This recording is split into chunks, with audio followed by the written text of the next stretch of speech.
Welcome everybody to Science, Technology and the Future. Welcome, Robin. Welcome, Adam. Well, Robin, of course, is the author of some pretty big ideas, The Great Filter, Burning the Cosmic Commons, Grabby Aliens, and more recently he's been writing about cultural drift, where it could go wrong, and potential ways to fix it. So, Robin, I'll quickly give you the opportunity to describe what you mean by cultural drift. So I feel like I should first acknowledge that this feels a little weird in terms of the kind of topic it is compared to what I've done for most of my life. So you call your thing science and technology, and usually in the futurism world for decades, we would focus on technologies and how they would change society and change the world. And that's a sort of natural place to sit in, and it fits very naturally with a STEM background. And, you know, in that world, you would hear people talk about culture and how important culture was, and it wouldn't make that much sense to you. And it sounds sort of fuzzy and think, well, that's all nice for, you know, if you want to, you know, enjoy your leisure time doing culture things, but we're talking about important stuff here.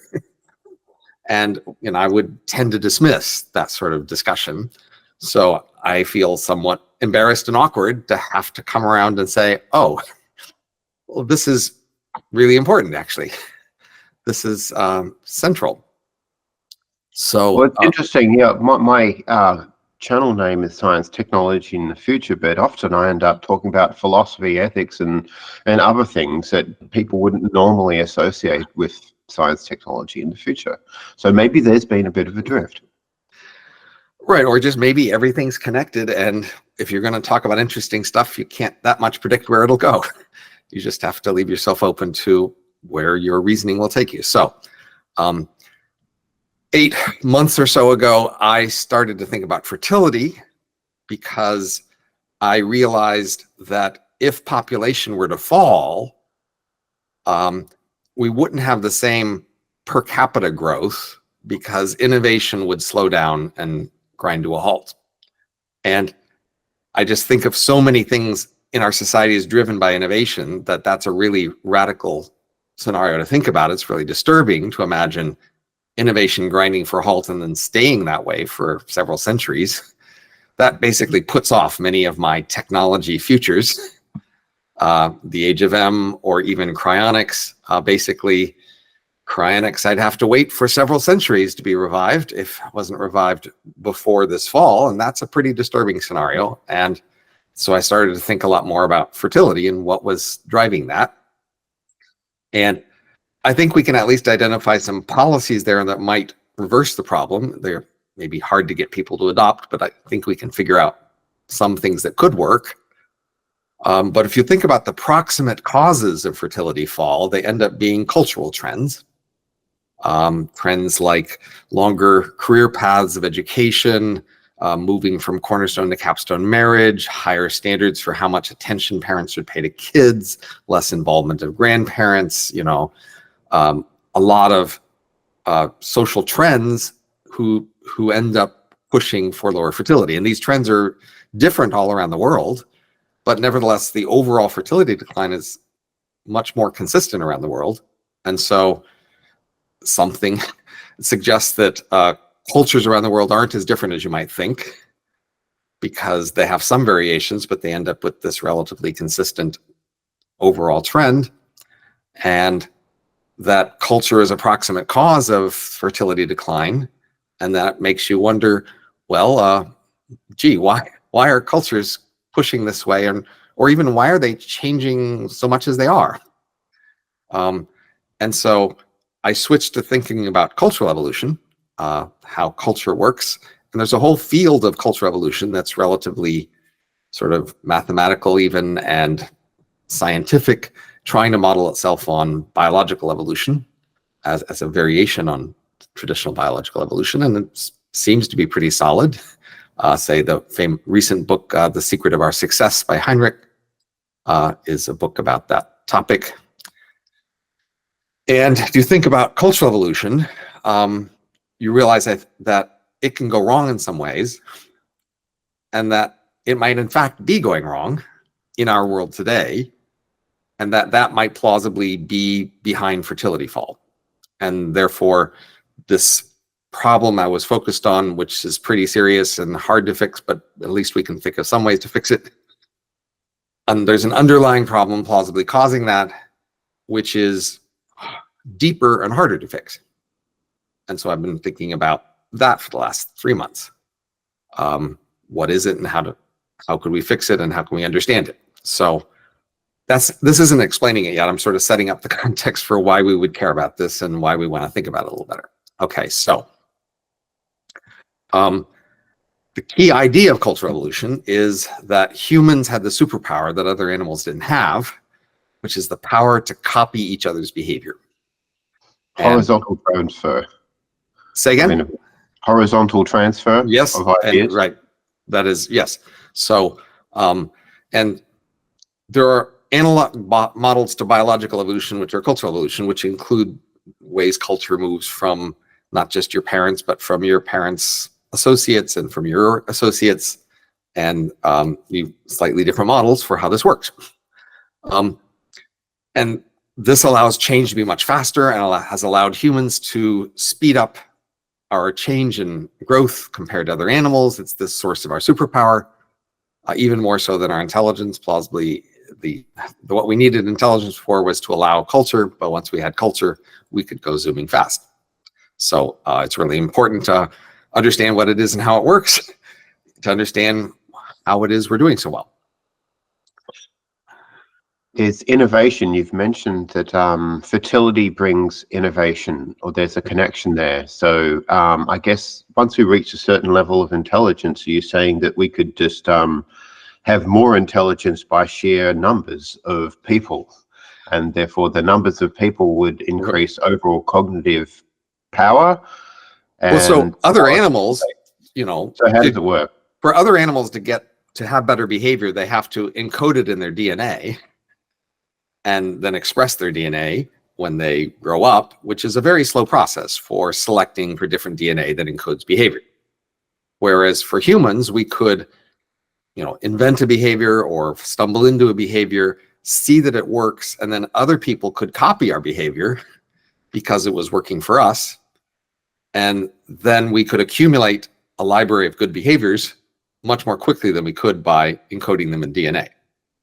That's the key idea of culture, is that we can grow much faster because we no longer have to wait for random DNA mutations to encode a behavior and then for those descendants to slowly grow in number because they have that behavior more. That's a very slow, laborious process.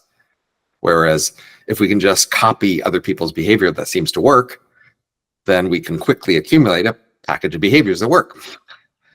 And yeah, so in some sense, our intelligence isn't so much our sort of raw brain structure. It's all the things we fill that brain with, all the rules of thumb and habits and things we learn that we can fill our brains with that let us be powerful and capable.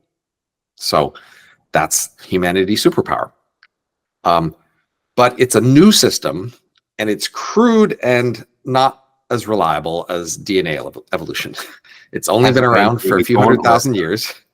Hundreds of millions of years. Right. It's only been around for a couple of 100,000 years, yeah. And so only in a few million, billions of copies of humans over this time. So vastly smaller history than all the history of life on Earth. So you should expect problems with it. It's not going to be elegant and all the little, rough edges smoothed off and everything. It's going to be crude. Okay, but it's powerful. It's like a sports car or something. It breaks down a lot. Or like maybe compare the first airplanes that we had, which were spectacular and fly, but crashed a lot, to airplanes today, which almost never crash, at least for commercial flights. So the key concept in cultural evolution is if you just randomly copied other people's behaviors, that wouldn't help.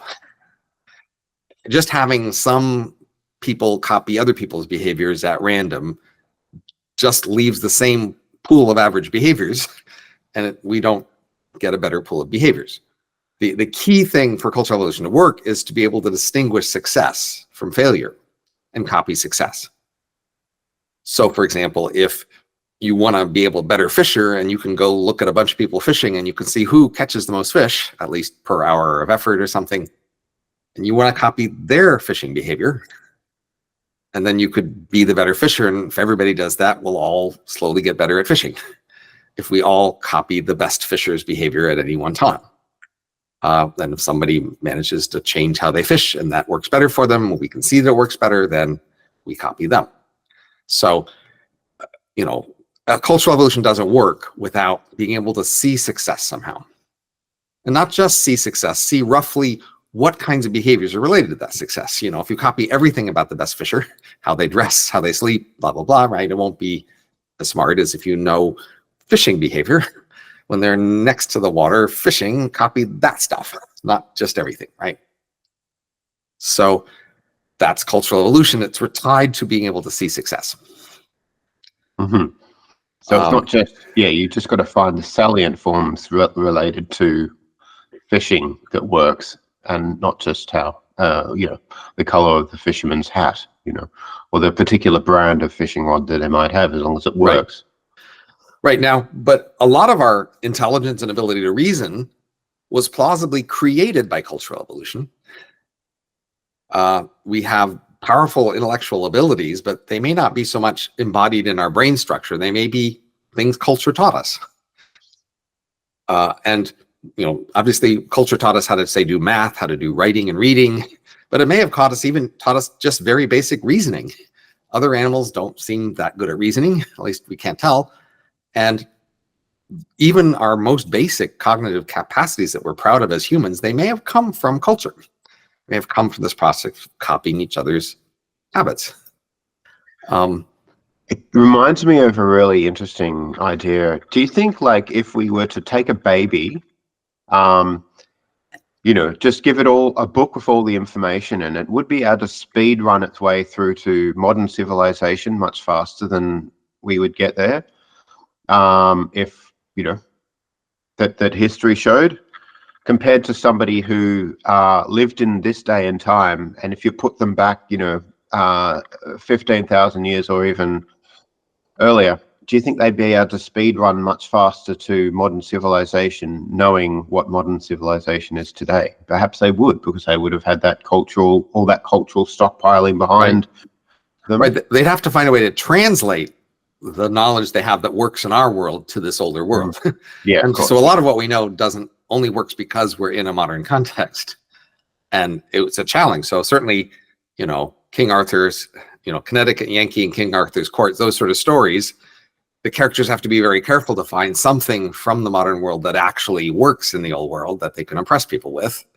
And there's a famous story about the one-eyed man is king in the land of the blind. There's a saying like that. And H.G. Wells has a story where he tries to show that not being true. Joan Vinge came up with that. Did she? I don't know, but science fiction books. But H.G. Wells has a short story where he shows a man who is the one-eyed man in the land of the blind not succeeding very well, because even though he can see some things, he can't quite figure out how to take advantage of it in that world. So that's the caution, but certainly, that's one of the ideas, of course, of civilized people going to less civilized places and trying to show them how to do things. Often the challenge is what you know how to do is based on the materials and equipment and the options in your world. And if you don't bring those with you, then it can be harder to make them valuable. But I apologize. Joan Vince said in the land of the blind, the one-eyed man is stoned to death. Yes, well, that's the story of H.G. Wells, actually. He has a story that basically has that lesson about it. Anyway, so culture requires that we can tell what to copy, but initially it probably was very simple. So most animals have a pecking order, like a status hierarchy. Most social animals do. And so the simplest version of culture would be just to copy the high status people, because they're somehow winning in your world. They are doing better than the others, and do whatever the high status people do would be a very simple heuristic could have gotten cultural evolution going. But then cultural evolution would want to accumulate more ways to think about figuring out who to copy and who not to copy for what to make the process work better. But the very beginning of the process would be just very simple. Copy success, and success would just be the simple measure of success that social animals have always had. Some animals are dominant over others, right? So you're defining innovation as not something that scientists and engineers come up with today. It's a wider spectrum of things. Oh, sure. It's a whole thing that might. Yeah. Can you explain what you mean by innovation? So just like a better way to fish, a better way to hunt, a better way to build a hut, a better way to make a shoe, a better way to handle disputes, new words in a language, new different habits of handling your children, relating to neighbors, like every social practices. If they're different, they might be better. So innovation is substituting some worse practices for better ones. And that's innovation. As you accumulate better practices, better habits, better ways of doing things, innovation is the process of swapping out the worse and swapping in the better. And today, so by having less people, we have an innovation. We might end up at an innovation bottleneck. But I know what a lot of people who are maybe thinking, who are watching this, and they might be thinking, well, why can't we just take the function of innovation, the function, what happens when you have lots of people, and just use algorithms and computers and AI as it's getting more powerful, and indirectly, partially through tool AI, or even create the sort of transformative AI that we might be seeing in the next decades. Why can't we just do that and have technology replace the function of innovation that normally pops out of human brains and social practices? So in our economy today, it grows. It's, doubles roughly every 15 or 20 years. And the main reason it grows is innovation. That's the consensus of economists studying growth. And innovation is primarily driven by, new companies introducing new products and new technologies and new practices distributing through the human world.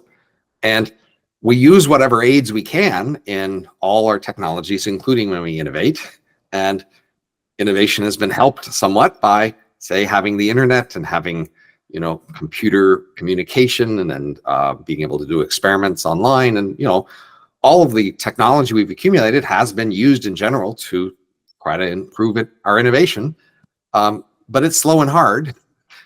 We aren't having enormous bursts in our rate of innovation lately. We've had a pretty steady rate of innovation over the last half century, say, even slowing a bit, if anything, even though we've had a lot more computers. So computers are, so far not a easy answer for improving innovation. It's still hard to innovate, but we're doing the best we can. And hopefully when, say, AI actually starts being more productive, then it will actually help us innovate more. We'll just have to see. Or we could augment humans, right? Sure. As a cybernetic relationship to advancing technology, or create M's. Right. So there's obviously lots of potential in the future for doing innovation faster, better. But the problem is, so far, it's people who do the innovation. And if you just have a lot fewer people, you're just going to have a lot less innovation of the sort that we've had for the last century. So we haven't found ways to make capital that much more productive in innovation compared to people. That our standard models of the value of capital and labor is that if the population declines, innovation will in fact decline. Now, if we can produce, say, human-level artificial intelligence, then that could completely substitute for people. Then the game's over. Then it doesn't matter how many people there are. It matters how many people substitutes there are. But we're not there yet, and we might not be for a while. And why do you think we're slowing down in innovation? Is it the easy problems are solved and the harder ones are just a little bit further up the tree? There's a lot of controversy there. So that's certainly one of the explanations is, we run out of easy answers. Another is we're over-regulating, or we're getting soft and not willing to let people try as many big changes. A lot of different stories, but it's only a relatively mild slowdown in innovation rates. But it is real and worth pondering. But the prospect of fertility decline would cause a much larger rate of innovation decline than we've seen over the last half century, that could basically have it grind to a halt. That is, if the population fell by a factor of 10, then the rate of innovation might fall by a bit more than a factor of 10. And now you're talking very large changes in the rate of innovation. So, basically in the last half century, we might have seen maybe a factor of 2 fall in the rate of innovation at most, right? From a peak in 1960 and maybe half as big now or something. That's roughly the magnitude we're talking when we're thinking about a slowdown over the last half century or so. But if we have a population decline falling by a factor of 10 or 100, then we have that sort of magnitude of fall in the rate of innovation, which would be very dramatic and basically mean things slow to a halt.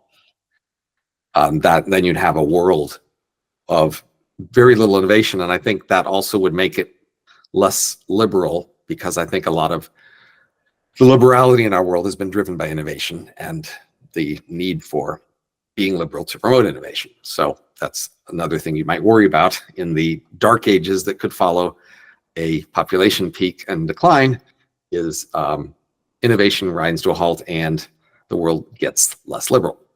But anyway, the underlying problem that I'm suggesting is fertility. Fertility is culture, and then we haven't explained what sort of problem there could be with culture. And so the key thing I was trying to note here is that the very simplest cultural mechanism is just to copy the high status uniformly without much discrimination. That would have been the very initial mechanism of culture. But over time, we've accumulated a lot of ways that we can make that better by having better sense of what to copy about who is successful in what ways and what aspects of them to copy. Oh, right. So copying high status might have worked reasonably well in the past. It would be the simplest thing to just do initially. The simplest thing to copy, yes, but it might not exactly be the best thing. So what should we be copying? Right. So the idea is that we've learned over, many hundreds of thousands of years to copy more specific things in more specific situations, like how to copy someone fishing or how to copy someone making a shoe or hunting, etc. Mm-hmm. We've developed ways to judge which things to copy in which context, and that's allowed us to copy things faster and better. But there still remains a set of things that we can't improve that way, that we don't have good ways to tell, like context-specific success. And so those are the things that we're going to still use this ancient mechanism of just copying the successful. Mm-hmm. But we are still using that. And the things we're using it at are basically our fundamental values or our sort of most basic habits. Can we nudge culture to appreciate trying to discover the salient aspects of what to copy? Say that again? Can we nudge culture to try and appreciate and value the copying of salient aspects of context-specific behavior? It's been working on that for a long time, but if you just look at the most basic aspects of a culture, like its attitude toward work or war or children or leisure or music or, family or hierarchy and all those sorts of things, those sorts of attitudes are sort of embodied in behaviors. And we just tend to copy those behaviors of the high status people around us. And it's hard to know how to make those context dependent, right? Just in your most basic life plans, going to college or whatever you're going to do, it's hard, you grow up, you can see, okay, the high status people go to college, so maybe you should go to college. It's hard to figure out, well, who is succeeding more on the basis of college? If most people get married, you might want to get married, etc. But it's just hard to make those strategies very context dependent based on, who is achieving what successes from them, because you don't get very good signals of that. So for your basic overall life values and, civilization values and overall habits, we tend to just copy the high status people on those. So we're still relying on this most basic mechanism for much of our most fundamental values, most basic cultural habits. Because, we have to pick something, and then we're just following this ancient habit of just copying the high status folks. So that's the place where culture can most easily go wrong, because it's not using the more refined, powerful heuristics about what to copy how. It's just going on this very simple mechanism of copying the successful and the generically successful. Well, I mean, I don't want to diss sport, but a lot of people see a lot of copy the status, or try and copy the status of wrestlers or famous footballers, or Okay. Yes. basketballers and things like that. And I guess that would have had a lot of selective advantage, being big and tough and being able to throw people around in the ancestral environment. Right, but it's just a simple right. As long as, like, if there's a footballer and they're successful, then they just count as, copy the successful. Now, you probably want to be copying some sort of average behavior of many successful people, not just pick one random successful person, but still, this is just going to be a deep human habit. Copy the successful.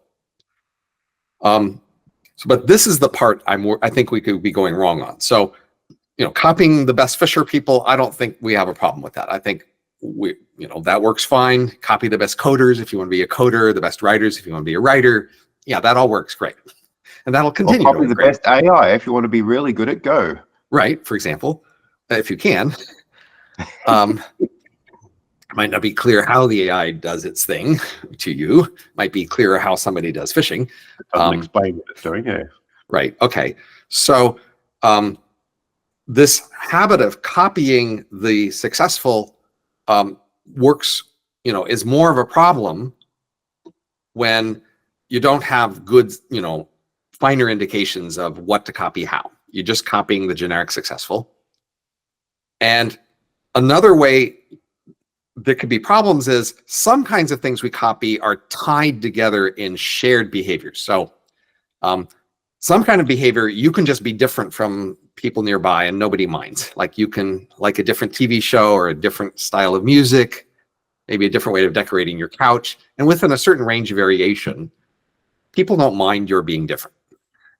And then even for things that it's hard to know how to allocate success, that can still work pretty well, because just a lot of people will do things different. And, slowly over time, the better ones will tend to win out, and slowly over time, the successful people will be doing those, and that kind of still works. So even without being very subtle about what to copy, if we can just have a lot of variation in behavior, we still get pretty good cultural evolution. But there are some kinds of things that we share norms about, where we are going to discourage people from being different, where we're going to have conformity norms, especially moral norms. So, for example, on murder, we're not very tolerant of varied behaviors on murder. Basically, anybody who murders, we're going to be down on them, and we're going to discourage that. Now, that makes sense for murder, of course. But the point is, cultural evolution isn't doing much to validate that within a culture, because the whole culture shares the norm against murder. And so if we had a norm against something that was not a good thing to have a norm against, like, blinking, say we had a norm against blinking, a whole culture that has a norm against blinking, then people are just going to not blink. And even if that hurts them, then the culture isn't going to figure that out, because different people aren't really allowed to do it different. If some people start blinking, well, they're going to get punished. And the culture can't figure out that that was a bad norm. The way the culture figures out that a norm against blinking is bad is because different cultures would compete. Some cultures would not have a norm against blinking, and they would succeed.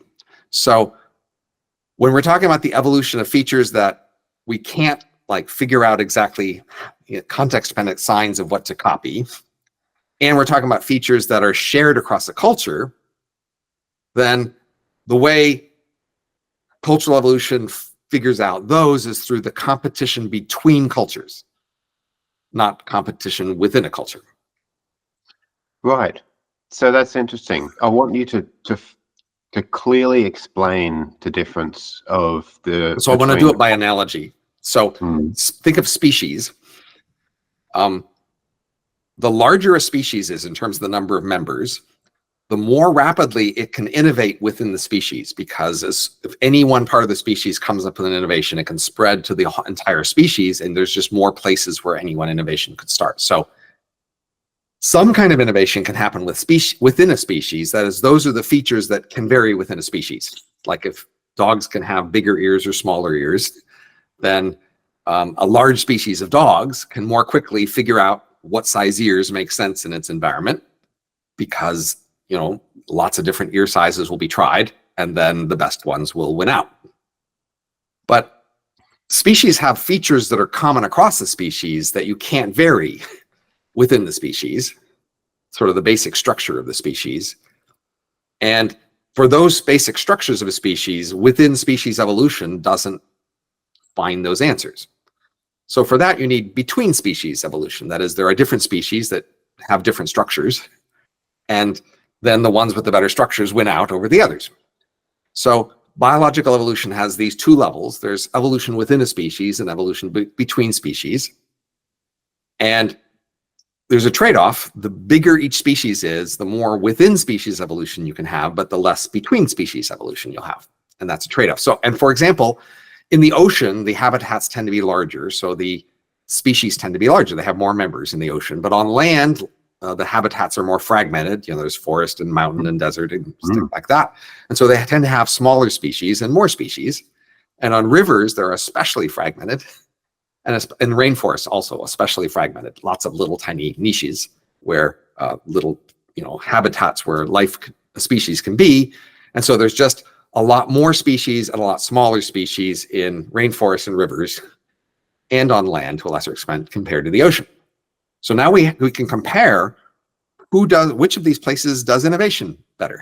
That is, where do species evolve faster and then develop things that then they spread to the others? And in fact, the answer is land has been beating the ocean for a while. And perhaps you'd argue that of the marine creatures that seem to have innovated the most, once migrated to land and then migrated back into the sea, like whales and dolphins and things like that. So a lot of sea creatures are descended from land creatures, and more so than vice versa, since there have been lots of land creatures.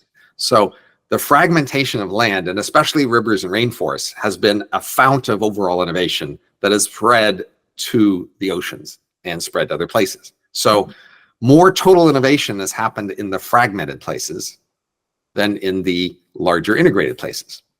A sort of interesting fact about biological evolution, which suggests that the between species innovation actually matters more than the within species innovation. And the same thing looks true of corporate cultures.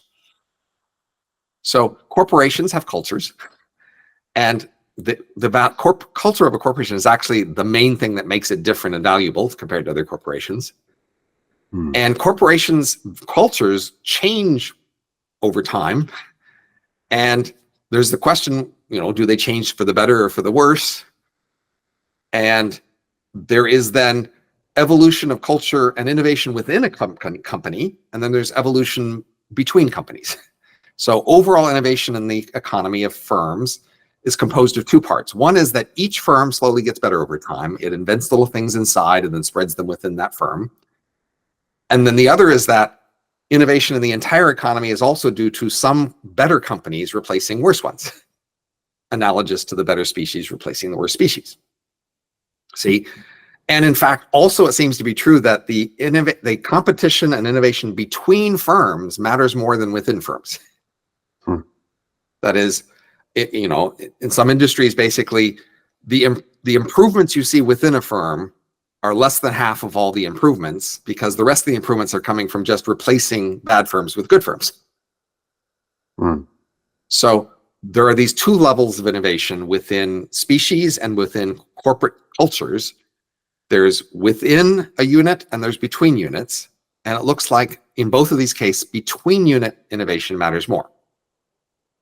Is there any ways in which you'd think morphological change or morphological innovation might be different enough than cognitive innovation?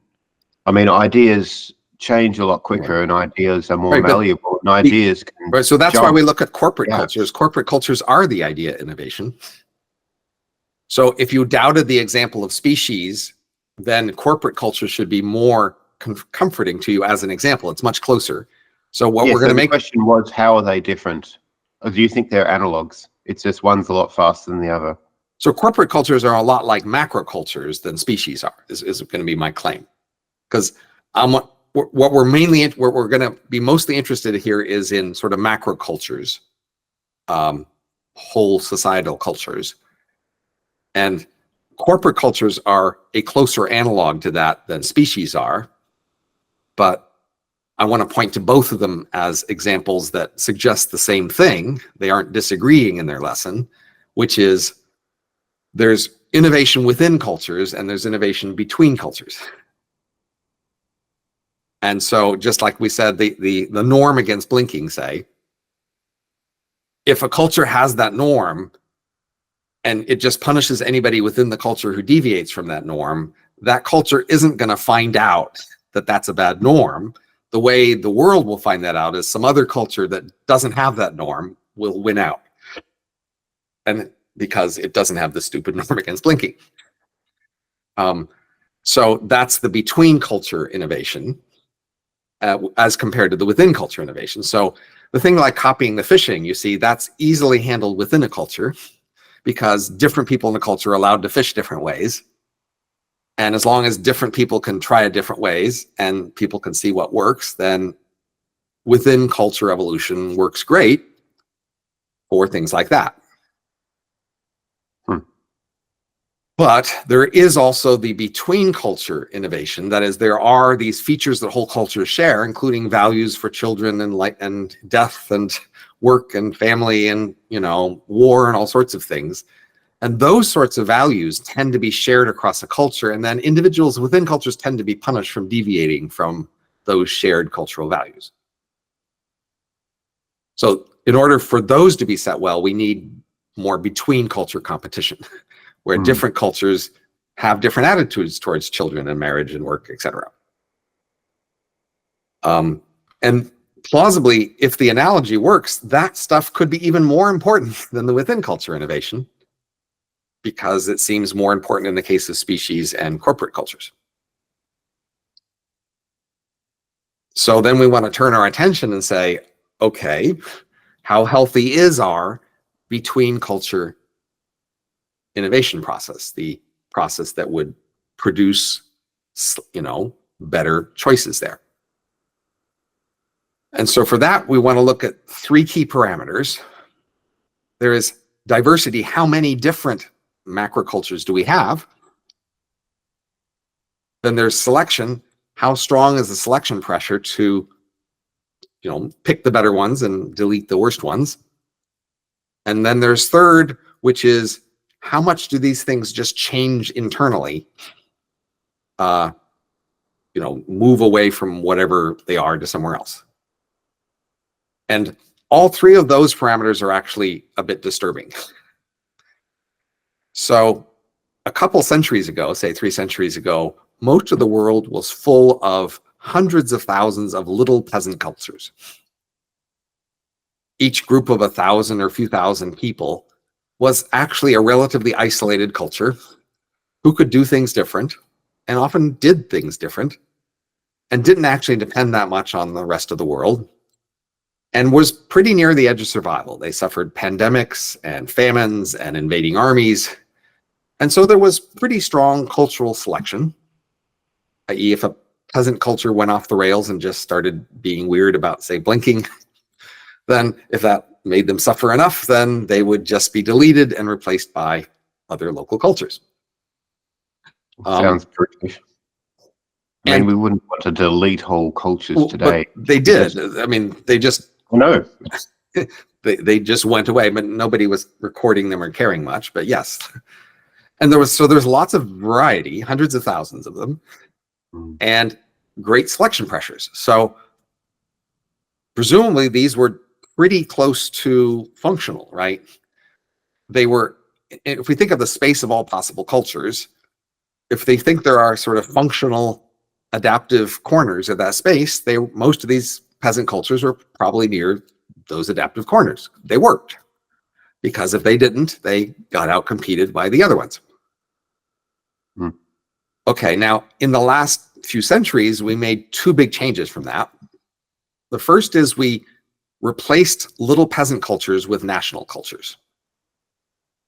So the famous book Peasants into Frenchmen describes how this happened in France, but of course it happened all over the world. These little peasant cultures were forced to adopt national languages. They had national schools, national ways of organizing their town, become part of national trading networks, national employment systems. They became Frenchmen and were no longer isolated peasants. And that's part of the modern world, a world of people who are part of national cultures, which dramatically reduced the number of cultures in the world from hundreds of thousands down to a few hundred. So that was a huge cut. And then in the last century, half century or so, the world has also been converging among these national cultures to more of a global culture. So, and this is especially strong among elites.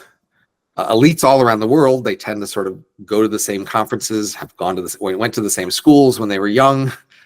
And when I meet elites from around the world, they tell me two things. One is that the place they come from has distinctive styles and cultures that the world should value.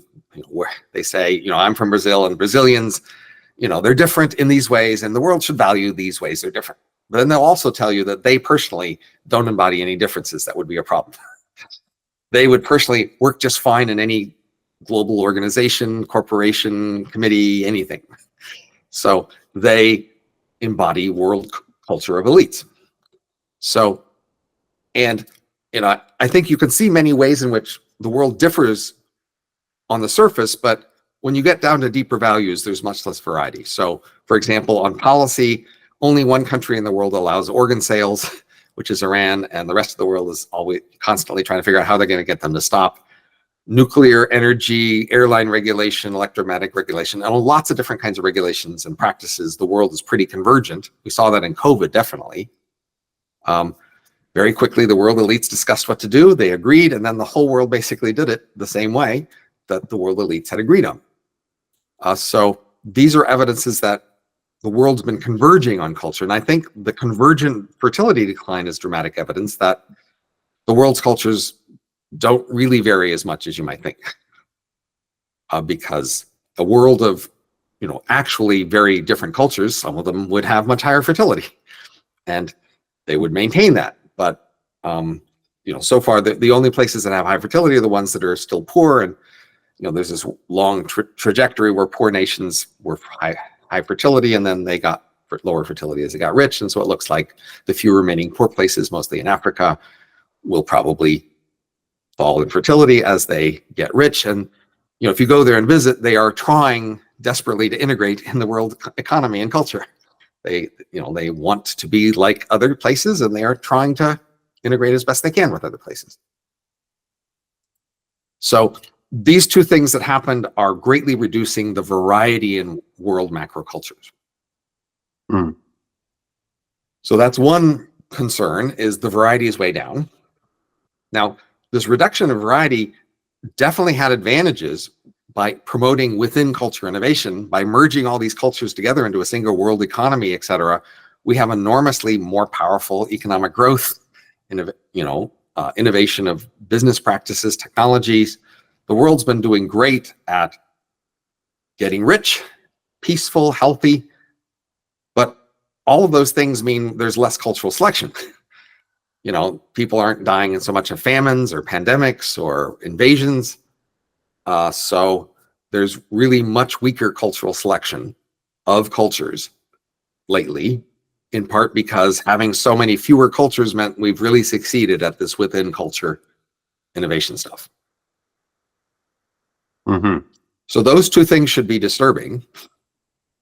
They would mean, by themselves, they would mean whatever innovations we had achieved before in sort of cultural values about blinking or whatever, we aren't improving them.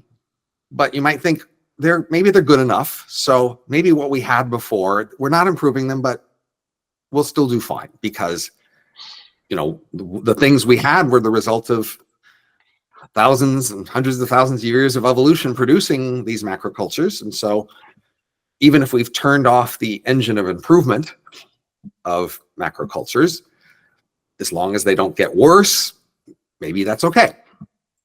So you still might be optimistic. You'd say, okay, yeah, we can't do context dependent culture or copying, the particular aspects because, these are overall culture things that we don't know how to judge success for.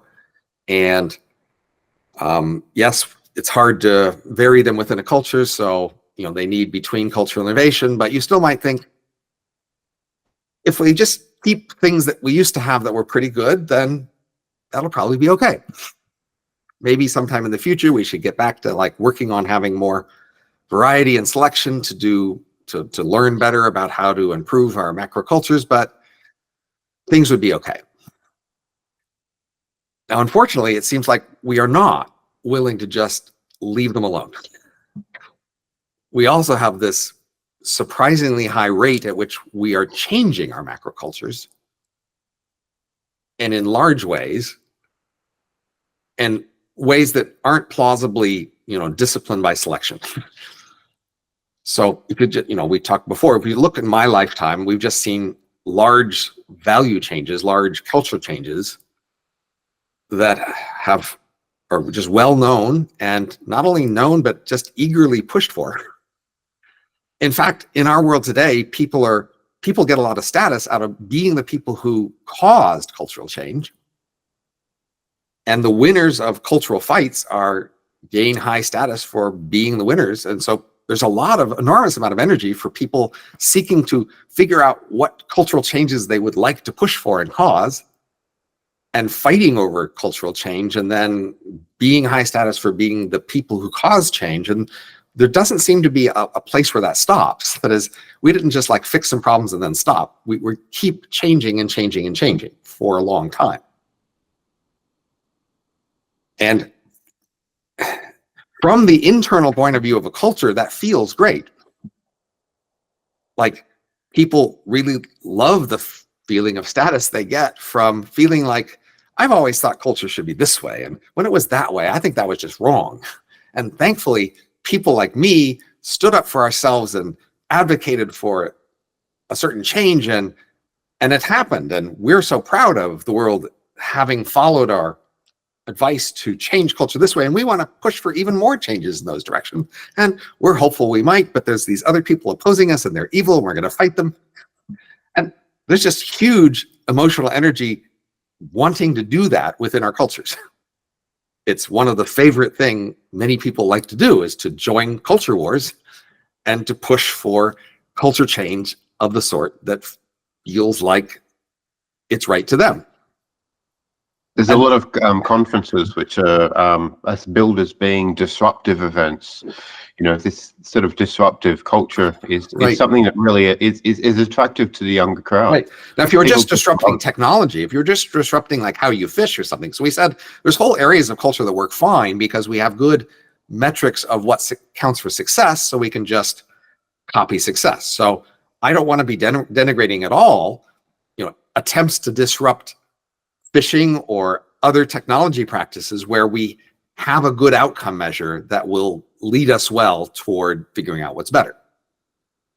For example, if you want to make cheaper, faster computer chips, and the whole world wants cheaper, faster computer chips, then disrupting how computer chips are made would be great if by doing so, you give us better, cheaper, faster computer chips, right? Because we all know we want computer chips and we want them cheaper, faster. So if we don't have any doubts about wanting them to be cheaper, faster, well then sure, that's great disruption. Yeah.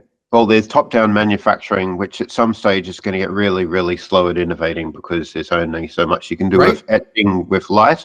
We might need bottom-up. Right, and that's all sorts of, right, which is all could be great. So the doubts I have aren't about those things, because those are well disciplined by, knowing what success looks like, how to measure success, right? What I'm worried about is when we're trying to change cultural things regarding children or family or, health versus fun or psychedelic drugs or authority, war, conflict, law, police. There's a lot of eagerness to change our cultural stances toward those things where we don't have an outside objective metric for what would be better. We just have people feeling like the way we're doing the way people think about us now is wrong, and I feel like this is right, and I want to push for a different attitude about that. That's the more risky part from the point of view of cultural evolution, because then the macrocultures won't just retain whatever wisdom they had from centuries ago when we had strong selection that selected for functional cultures. We will instead drift away from that into unknown directions. And if in the space of all possible cultures, most places aren't very good, we will go to those not very good places. In general, in evolution, the usual idea is that there's a vast space of possibilities, most of which is bad. And the whole point of evolution is to search in that space for the better, the small volume subsets that are high value, and try to find those and refine them to get especially high value. That's the usual concept of evolution. But if you just start throwing random changes from something that worked, you have to kind of expect it won't work so well.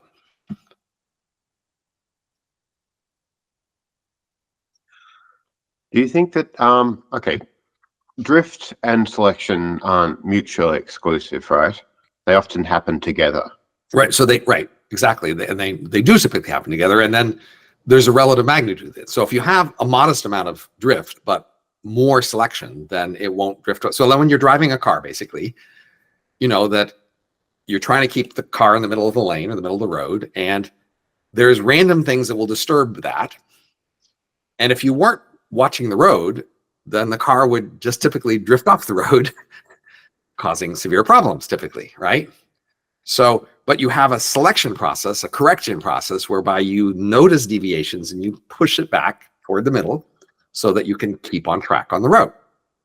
So, you know, when selection is strong enough relative to drift, then it doesn't get very far away because selection pulls it back. Can you think of any rare cases where drift has actually drifted a species or culture in a beneficial direction, and why?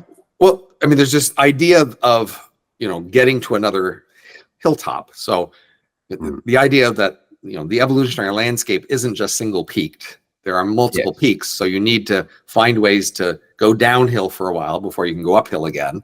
And so there's a lot of ways we understand evolution to give slack and randomness so that, in fact, you don't get stuck in local maxima, but can search around and find other ones. So certainly some degree of randomness and variation is needed for that degree of larger search. And certainly, you know, that's why you need some variation, not just so in randomness and exploration to a degree, but not so much that it kills you. Right, but you want to combine some variation with selection. If you have variation without selection, you just drift off into random bad places. You want variation and selection together so that you can explore a range of options and then pick the best ones.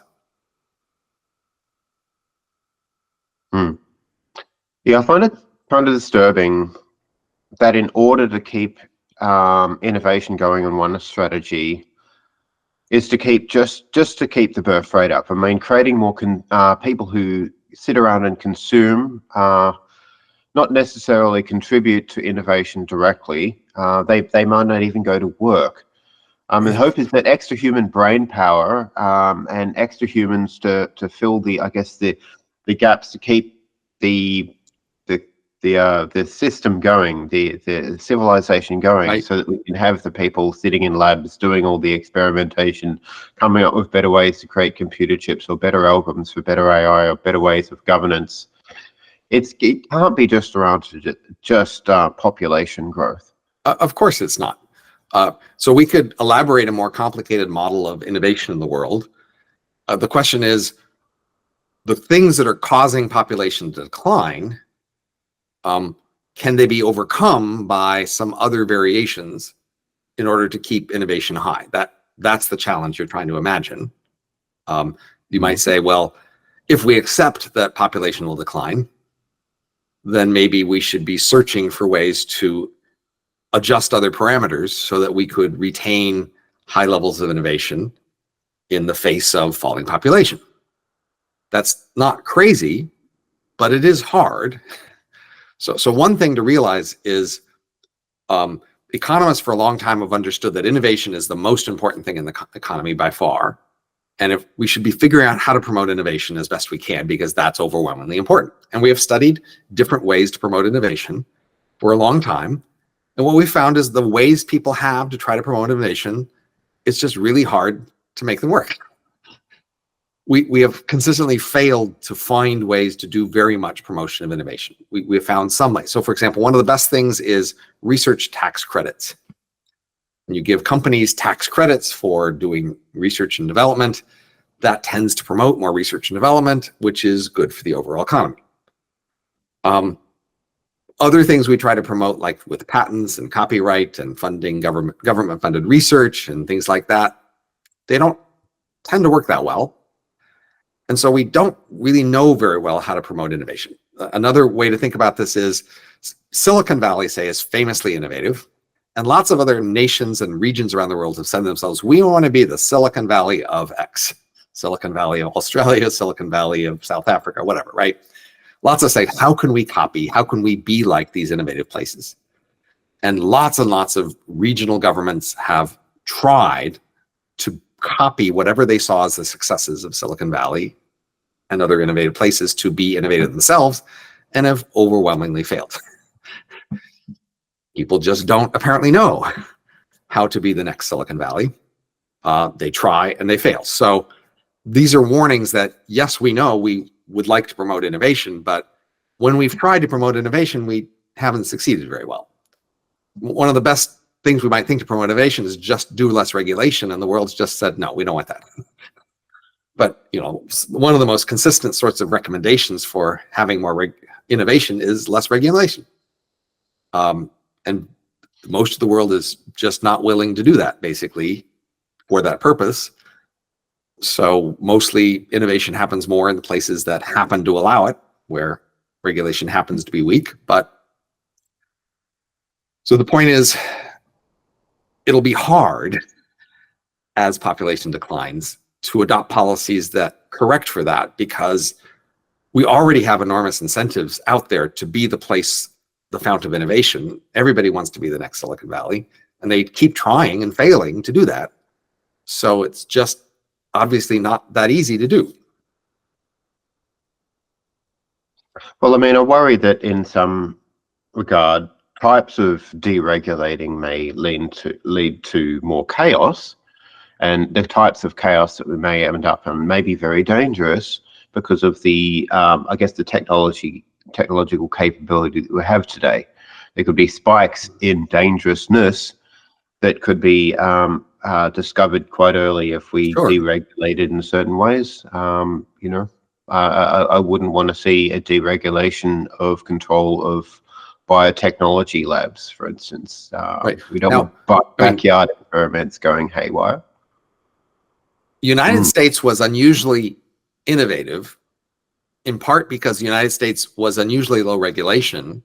And then a lot of disruption did happen because the United States went pretty wild. So, for example, the automobile was not something most of the world was very eager to let go wild, but the US sort of let the automobile just go wild, and then other places were pressured to copy. The US went wild with, say, oil and drilling for oil and using oil for various things. The rest of the world ended up copying that because the US went wild with that. If you look at, when the US was going wild with innovation, the rest of the world was hanging back exactly because they were afraid about disruption. Correctly so. A lot of these things were quite disruptive, and a lot of things went wrong when people just went wild building oil wells everywhere. Like, a lot of damage happened when people went wild driving new cars everywhere, putting them everywhere. There was a lot of accidents and things going wrong. A lot, certainly like the early days of TV, we just went wild, like making TVs and let everybody watch it. And we weren't afraid of all the cultural consequences that might happen. And even with social media, we went wild just adopting social media. And now everybody's worried, gee, should we have done that? But yes, of course, innovation risks disruption and unexpected harms and downsides. Absolutely. In some cases, innovation might cause disruption. to such a degree that it reduces our ability to innovate or stifles it so Of course. much. I mean, we don't want to blow ourselves back into the Stone Age by going wild. Right? I mean, plausibly, you might say television reduced people's attention to reading and to ideas and was a hindrance for innovation overall in society. That's a plausible claim, I would think. Television and radio before it were entertaining and fun, but hindered many kinds of innovation. We lost our attention for the physical world and for gadgets and making things. Honestly, I think you can make a distinction between engineering and design, and the pretty good arguments that engineering is a stronger underlying fount of long-term innovation. But the world has actually switched from more engineering to more design over the last century. It used to be there were a lot more engineers than designers, and now there's a lot more designers than engineers. And design is by its nature less innovative because the innovations it finds are more context dependent. So engineering innovations tend to be able to be applied quite widely, whereas design innovations are pretty narrow. Like if you're designing a menu system for some app, which things you put where on the menu, that's design. It's important, it matters, but when you figure out an innovation there, it's in the context of a particular system. Whereas if you invent a new material or a new engine or a new, kind of transport or a new way to make computer chips or things like that, those innovations have much wider implications because they are much more general. So you could just say allowing our world to focus more on design has been a hindrance to innovation. And in a sense, it has. But the world is just not very interested in our regulating on that basis, actually. So I'm not sure if we really can change that, but certainly I'm happy to support any way we could promote innovation. More innovation is overwhelmingly important, and there's lots of ways we could try. Right. So would you say, okay, so some of the real strong forms of innovation, some of the real boons we've had recently in technological development, I mean, the internet, some forms of social media, I guess, beneficial, artificial intelligence, of course, and just, algorithm design. Maybe there's some boons to be gained in the way that we harvest energy, get better at photovoltaics, get better at battery storage and all that sort of thing. Are you worried that, bad innovation might disrupt some of these these really powerful avenues of innovation that we have today? Just overall, just allowing pretty much all innovation has gone pretty well for several centuries. So I might think you could do even better if you were really good at figuring out which innovations to support and which to hold back. But I might think, I'm not sure I trust people to make that judgment well. So I think we do okay with just allowing pretty much all of it. So in this discussion, I'm focused on the problem that we've been neglecting macroculture innovation, and that can take down all the rest. That is, macroculture innovation, because it's not being constrained lately by much selection, and it doesn't have much variety, and it has this huge drift rate, that it's just going to be going bad. That's a predictable thing we can guess from the structure of the situation. And we can also seem to verify that, say, in falling fertility. That seems a very concrete evidence that exactly this sort of going off the rails is happening. And we can even walk through mechanically how it might be, in fact, we can have a more detailed causal story of that if you want to get into that, of how particular, cultural selection has plausibly been causing some of these trends. But the more fundamental fact is just that plausibly, if you have macrocultures go off the rails, then you will just get less adaptive, less functional, and a lot of things will go wrong. And that's a key problem we have. And then we might want to think, well, what the heck can we do about that? And it's much harder to fix than merely fixing, say, fertility, which we have some actual ways we could do that. Let's just say, okay, just briefly, in the event we have an overall cultural fail, and all we have is smaller cultures around, but we want to get back to this modern civilization culture, maybe. or something like it, what metrics do you hope our successor civilizations will be able to use to keep alive the good aspects of the failed civilizations or the failed cultures? Can we learn from failed cultures? Because I'm sure not everything they do is bad, right? Is there anything any signatures that we can sort of derive from the graveyard of failed cultures, of the good aspects of their culture we can use to feed into ours? If we were choosing our culture, I mean, consciously for the purpose of winning at cultural evolution, then we can certainly learn a lot from not only history, but just the nature of cultural evolution and figure out things that would work there. The problem is no one's in charge of culture, so no one gets to set culture. And even if you could set it, it just keeps changing. So that's the more fundamental problem here. If the problem was only how could we design a culture that would work well, that's a much easier problem actually than the problem we face, because we face a situation where cultures, whatever you set them to, anyhow, they won't stay there. They keep drifting away. That's the problem of cultural drift, is we're in a world where cultures just won't stay put. How can you prevent them from drifting is the most fundamental problem. Now, you've written about this, right? Solutions to the problems of cultural drift. Right. So I can at this moment I can see sort of. I think I've sort of brought it down to two basic categories. So one category is to try to just promote a lot more variety of culture, in the hope that with enough variety, even the weak selection we have might be enough. And with enough variety, the drift doesn't matter so much because they just drift off in different directions and maintain the overall variety.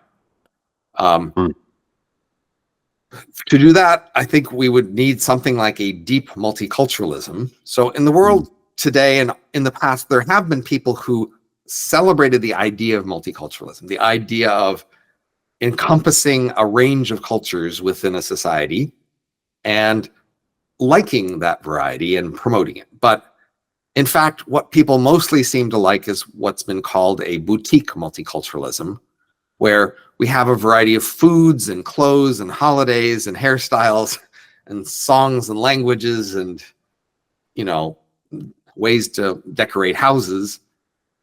But we don't have so much variety in the deep values that are the key things for macrocultures. And so so a guy like Robert Nozick is a philosopher who's thought of as a libertarian, but his book, Anarchy, State, and Utopia, is really trying to describe a world of different cultures that could be very different, but still share a larger governments and a larger market. And that vision is actually not very appealing to most people. So I did a set of polls on Twitter where I asked about 12 different kinds of variety in the world and which kinds people wanted more or less of that variety. And fundamental values was the one people least wanted more variety of that. They most wanted less variety of that. People don't like the idea that we would share a culture with a governance and a society and markets with people who had very different values about, say, gender equality or how to treat children or things like that. People hate the idea of that kind of variety. And in fact, there's a guy named Stuntz who was a Harvard law professor who wrote a book around the year 2000 about law, the history of law in the US. And he said, initially in the US, the legal system basically allowed enormous variety. The law could just be different in every little county. Every state could be different and states could allow every county to be different. And then over the decades and centuries, the law became much more constraining of this variety through a series of moral campaigns where people just really wanted to make the whole nation agree with their position on each new moral campaign, like prohibition or prostitution or polygamy or alcohol, or a bunch of things like that. In these situations, people felt very strongly that the whole nation had to agree with their position on that moral issue, and that the Supreme Court made rulings to allow everybody to be forced to follow the majority's opinion on that. And now the US law is much less open to such variety. Each local county can't so much have whatever laws it wants because it's constrained more to follow the moral opinions of the country's majority. But that's just what you expect, given that people really like to be in moral crusades where they push for their moral view and want to push for everybody to adopt it. And that's been the driving force of cultural change and cultural conformity. So, but that would be one solution. If we could get people behind just tolerating and even encouraging more cultural variety of deep values, more cults, basically. Get everybody saying cults are great. Let's just have more cults. Let's let cults do weird things with their kids and weird things with their work and weird things with their bodies. Cultivate more cults. Lifeboat cults. Yeah. That would be one approach that plausibly could work. Right. I mean, people have spoken about like bubble worlds before, and bubble worlds with porous membranes, and cosmic seasteads where people could drift from one culture to the other, and if they didn't like it, they could try out other cultures. Right, but remember, only one country in the world allows organ sales. Right. And the rest of the world keeps trying to pressure them to switch, and that's true for a lot of different policies. There's not that much appetite for wanting to allow experimentation and variety in the world. There's enormous appetite for enforcing conformity, or making sure that everybody does it the right way. So, I mean, like, we do have organ transmission, though, but it's highly regulated. And regulated similarly worldwide. Right. Sorry? Regulated similarly worldwide. That's the key thing. So a lot of, say, challenge trials. Well, maybe one of the issues is that it's opt-in for people who die rather than opt-out. Maybe the default should be opt-out, so there'll be more organs to be transferred, because that's the bottleneck, right? It's just not enough organs. Sure, but again, the usual conversation like these is this sort of conversation where we ask, what's the right answer? Not how much variety should we allow or even encourage. People, especially with medical ethics, are not very eager to talk about what variety we should allow or encourage. They want us to talk about what's the right answer that we should force on everybody. So that's obstacle. Yes, it's true. I mean, like, there's a lot at stake in experimentation here. If you have a market for organs, you could end up like, someplace in South America, waking up in a bath of ice with a phone saying you're missing a kidney, right? Right. That's the risk of variety. Yes. And so if we allow people around the world in different multicultures to have different ways they raise their children, maybe they won't send them to school, right? Maybe they won't have the same attitudes towards violence. There's people feel strongly about their shared values and disliking deviants who have different values. But again, this is one possibility that we get people to swallow and accept and celebrate even more deep cultural variety, not shallow stuff. That's one approach. I mean, if you let 1,000 cults bloom, would you want some sort of governance of the cults, some sort of overseer to make sure some of the cults don't spin out of control? The very minimum, what you would like is a world that could trade and even have some peace among diverse cultures, right? If they were just constantly at war with each other, then that would be pretty sad. So you might like them to be able to trade with each other and to keep some sort of military peace between them. So you'd have to like nudge them all to be friendly.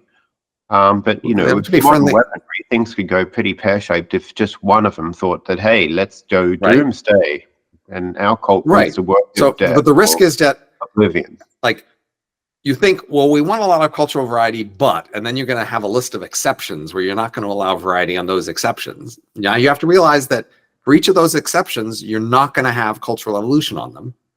And maybe for a couple of them, you can gamble pretty solidly. Yeah, we don't need variations on those. We're pretty sure those are right. But the more you add to the list, the more you are risking failing to have cultural evolution on those things, but also drift, right? The problem is they won't just stay where they are. Our shared world attitudes towards those things will drift, and they could just go off the rails, drifting from wherever they are.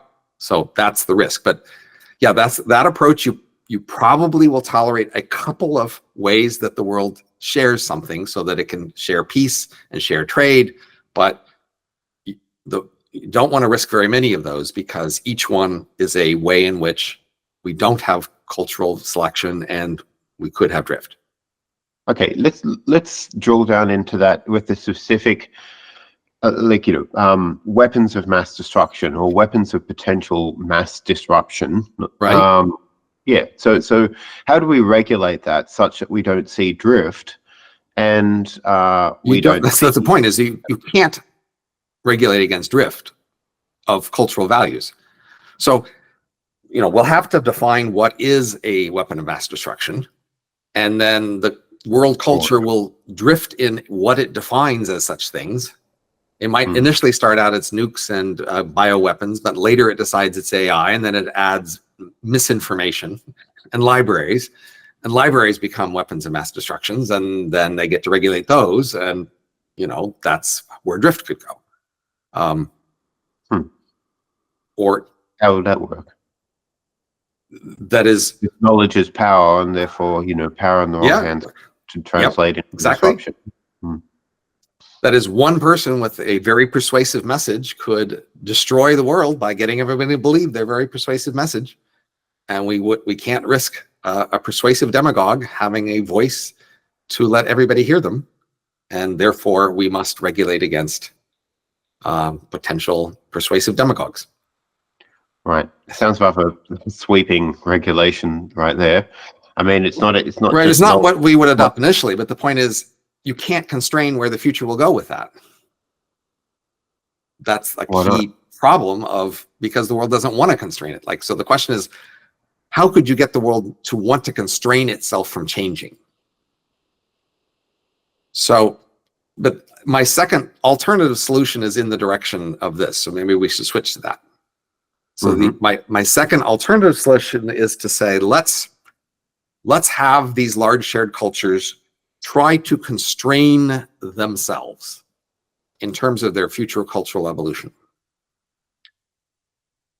How could we get them to do that? Well, we'd have to get them to sign on to something that they were so devoted to, that they saw as so sacred, that they were willing to let it constrain them when they were otherwise tempted to change their values, to let culture drift. That's the challenge. So as you know, I have this form of government design called Futarchy, where you pick a metric, and then betting markets would decide which policies would most likely achieve that metric, and by repeatedly adopting whatever policies the betting markets say would achieve the metric, you would in fact tend to achieve the metric over time.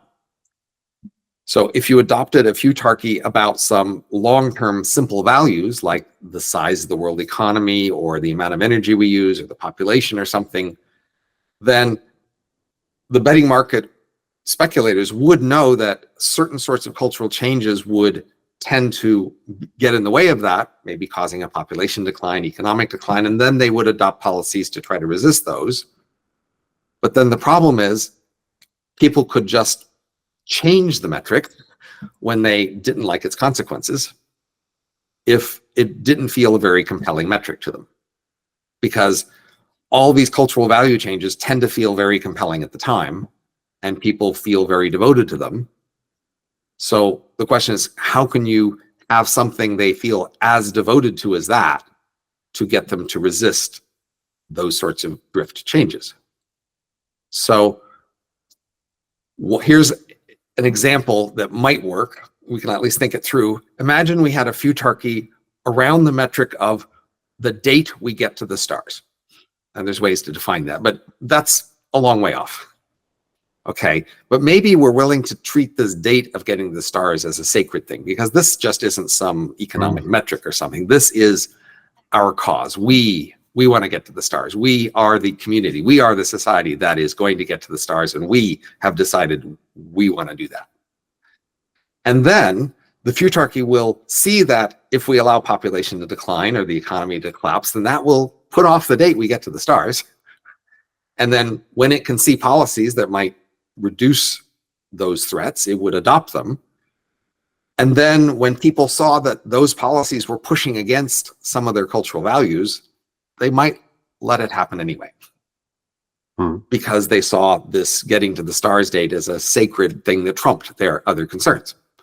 I don't know if you know, a year ago, the previous year before that, I spent the year thinking about the sacred and studying the sacred as a way to understand it. So, here I'm invoking that. Emil Durkheim stuff, right? Yeah, some collective effervescence as sacredness that sort of guides people's values. And well, we could go into more detail now if you like, but for the purpose of this discussion, the idea is just, could we identify or agree on some sacred value that we would be willing to enshrine into governance as the value we were going to pursue together, and then that is resistant to selective pressure? Say again? That is resistant to selection.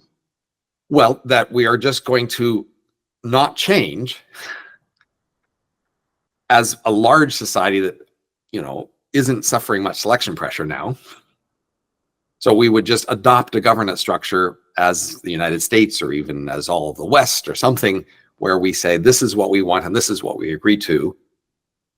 And then when it sort of pushes in some directions that we, that feel a little uncomfortable or that aren't well matched to our self-concept of what our values are, we tolerate it, because all through history, people have been willing to suffer for their sacred things, and they're often proud of that. When Christianity demands certain things that they don't feel very natural to you, you often felt, well, this shows my devotion to Christianity because I've been willing to do things that feel uncomfortable, because that proves my devotion to the sacred. It's a costly signal, and you can get status from it. Right. Now, I have to admit, this is also a long shot. Getting a large world to agree on some sort of long-term goal like that they could, embody in a concrete metric, like the date we get to the stars, that's a big ask of our culture. Our culture isn't that inclined to pick those things and make them super sacred. Our culture isn't even inclined to say explicitly what we value. We mostly tend to have implicit values for things and want to make choices based on our implicit values and not have to commit to an explicit statement of our values, at least not very constraining one. We don't mind vague statements that are slogans. All we need is love, something like that, or everybody counts, or children of the future, blah, blah, blah, right? But to actually commit to a concrete, measurable metric that constrains what we value, that's something people are much less comfortable with.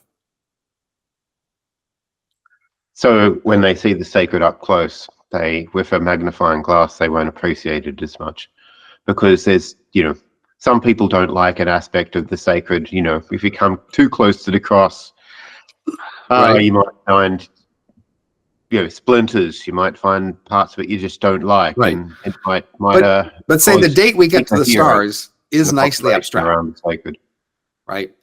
The date we get to the stars is nicely abstract. If you are willing to just embrace the idea, we want to get to the stars as soon as possible, then you might accept that as our sacred value and willing to make other sacrifices for it. I think it's less that the details of that look ugly than that it may not be compelling enough. They may not really stand for what you really are willing to sacrifice for. Now, for an intellectual like myself, you might think, oh, let's make a metric of how much we know.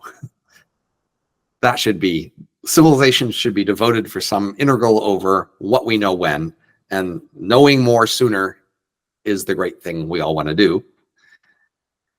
As an intellectual, I can get more behind that. That's more sacred to me, but I'm not sure how compelling that would be to most people.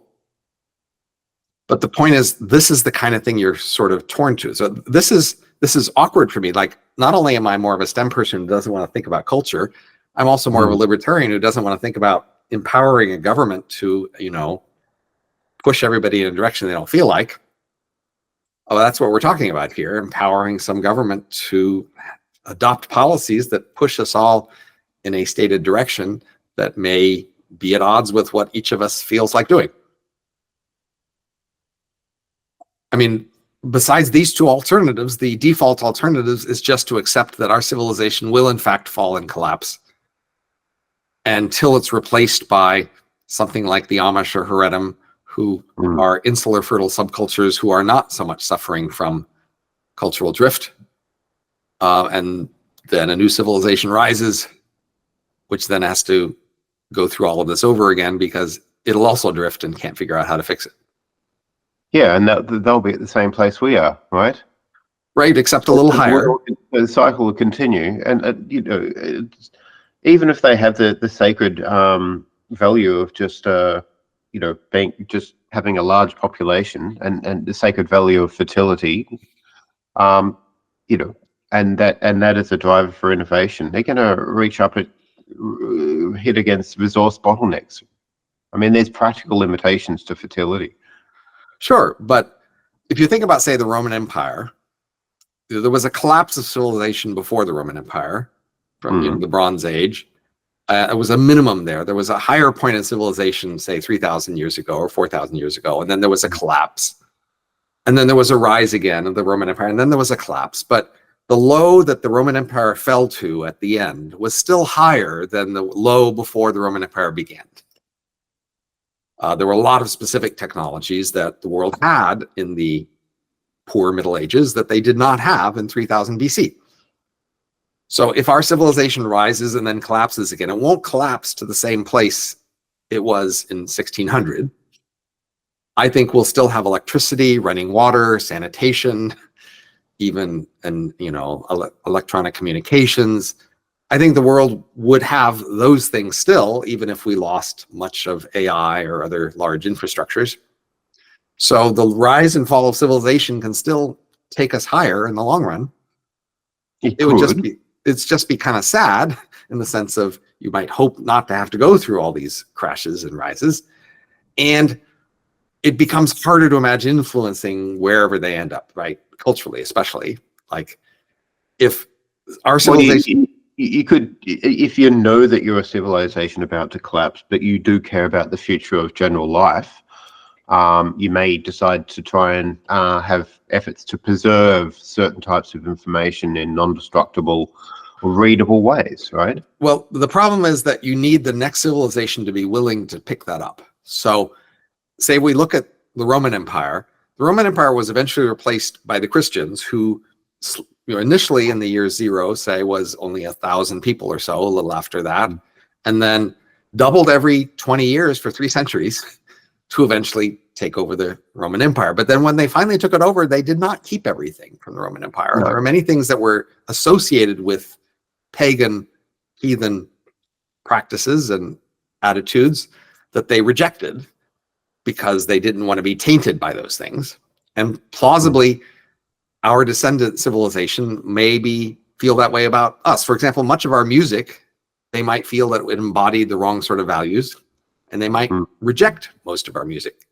So even if they went on archaeological digs and found all these stela containing useful information that we find valuable today, they might just take a torch to it and burn it so that nobody ever gets to see it. Exactly. So I think you have to imagine how you could offer them something that would not feel threatening to their different valued civilization.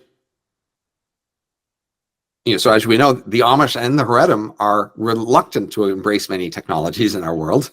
They have direct access to them. It's not like they have to dig them up, but they are explicitly rejecting them because of the fear of other things that they will get contaminated with if they use them. Do they burn like evidence of technologies existing in their cultures? So, I mean, no, they don't need to. They just keep them out, right?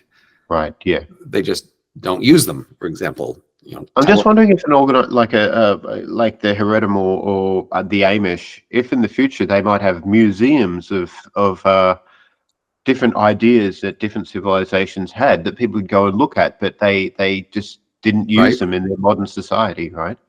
But it's also that, a lot of things that were Stamping lost it out completely. A lot of things that were lost from the Roman Empire weren't lost so much because of Christian hostility, but because they were integrated into a larger society and weren't very sensible or understandable outside that context. A lot of technology is like that. It, only works in a context, and separated from that, it's not very understandable or useful.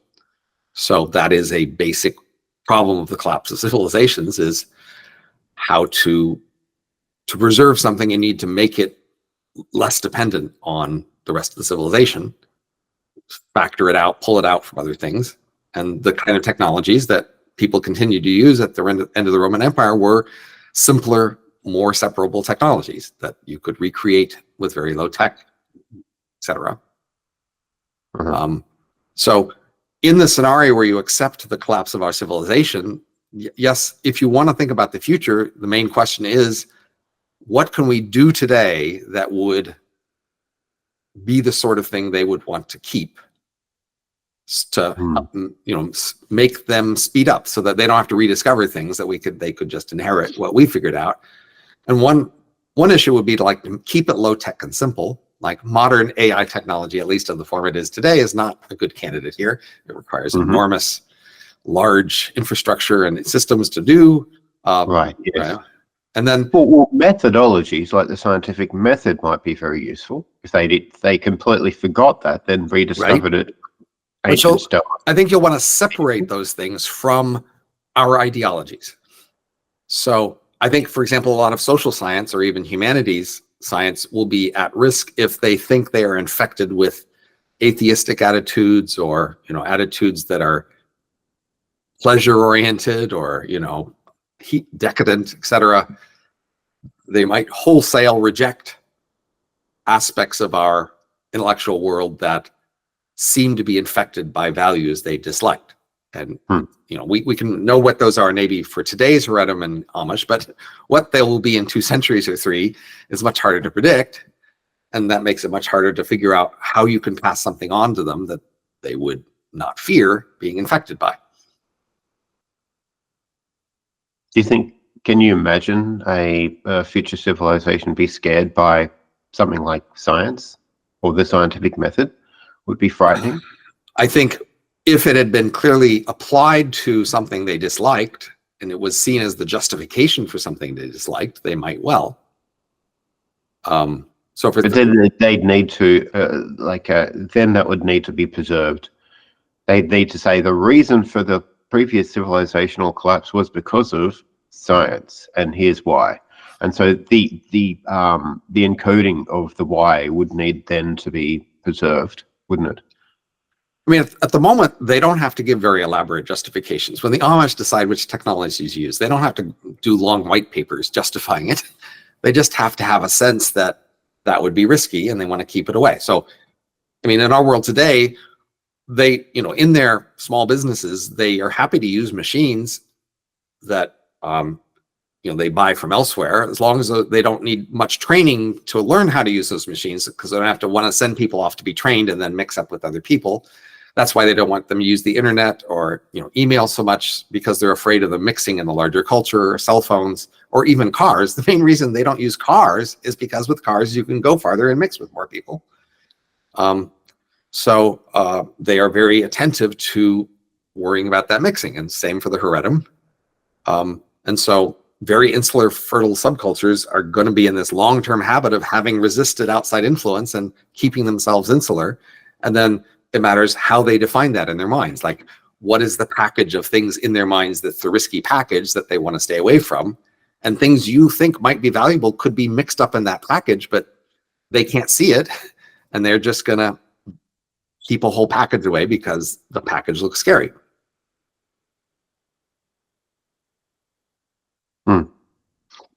I mean, do you think that, okay, so is there been any, I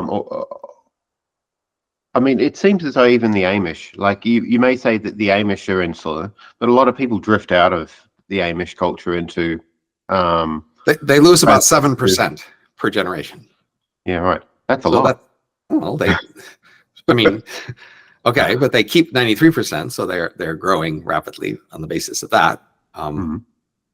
They aren't very interested in recruiting outsiders to join themselves. Same for rhythm.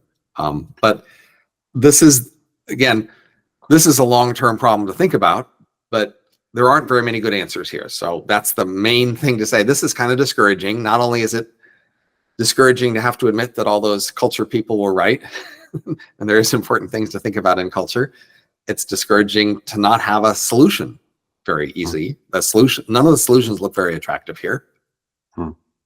And it's even hard to get people motivated to see this as a problem, honestly. People love their cultures. People feel very attached to them. They feel very motivated by wanting to join cultural fights and to push for their cultural drift of favored directions.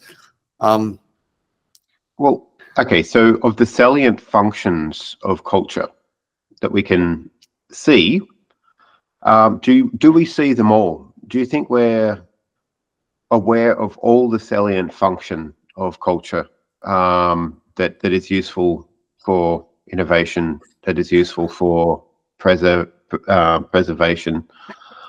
If we don't, and okay, so how do we find out what they are? So I think if you look at corporate cultures, it's a great microcosm because it's just a lot easier to study corporate cultures. We have a lot of data on them. You can go into them and see how they work. And I think it's a good microcosm to help you understand macrocultures. Corporate social worlds are complicated worlds. And managers of these worlds have a limited set of tools they can use to influence these worlds, but it's pretty powerful. They can fire anybody and put anybody in any job. They can change budgets. They can move around functions. Managers have a lot of power over corporations, but nevertheless, there's this whole set of other things that are happening as a complicated social equilibrium that they find it hard to see and understand and control. And sometimes I just call that culture. Culture is all the stuff that the managers can't very easily see, understand, or control. And in that sense, yeah, there's lots of stuff that you don't understand there because it's our name for all the stuff you don't understand. And all the stuff you don't understand is something they, in fact, can't control very well. So managers are quite often trying to initiate corporate culture change initiatives. They see some problems with their culture and they want to change it. And most of those initiatives fail.